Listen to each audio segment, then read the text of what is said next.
नमस्कार दोस्तों, कैसे हैं आप लोग। उम्मीद करती हूँ आप लोग स्वस्थ होंगे, मस्त होंगे और व्यस्त होंगे।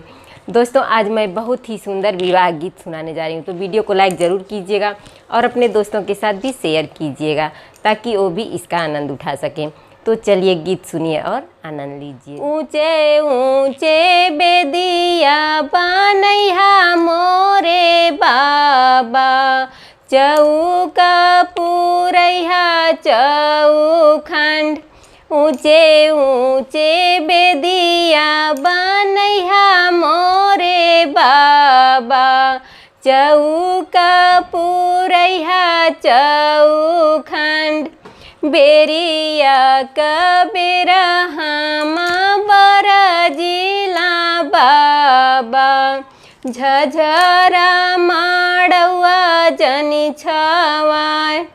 बेरिया कबेरा हम बरजिला बाबा, झझरा माड़वा जनी छवाय।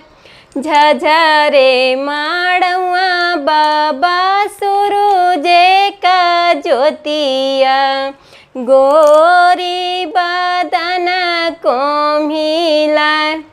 झझरे माड़वा बाबा सूरजे का ज्योतिया, गोरी बदन को मिलाय।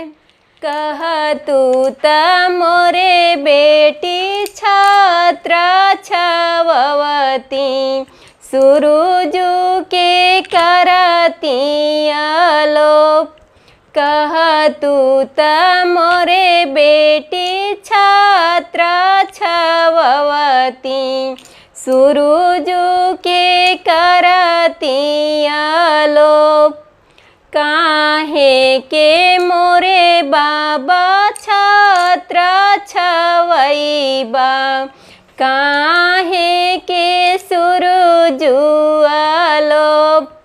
काहे के मोरे बाबा छात्र छवैबा, काहे के सूरजू आलोप। आजू के रतिया बाबा तुहरे माड़ौआ, बिहाने सुंदर बर के साथ।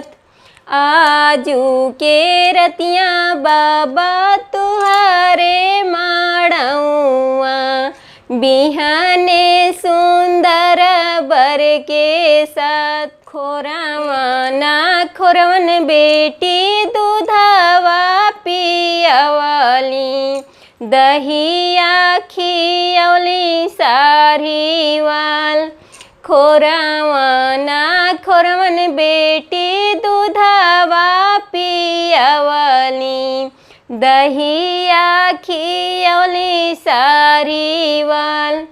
एको बचन बेटी कहू ना पवली, चलेलू सुंदर बर के साथ। एकहू बचन बेटी कहू ना पवली, चलेलू सुंदर बर के साथ।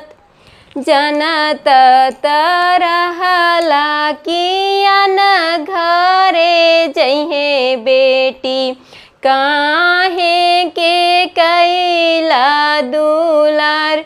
जनत तरहला कियन घरे जइहे बेटी, काहे के कैला दुलार। तो दोस्तों, गीत कैसी लगी कमेंट में ज़रूर बताइएगा। फिर मिलते हैं अगले गीत में। तब तक के लिए आप लोग स्वस्थ रहिए, मस्त रहिए और अपना ध्यान रखिए।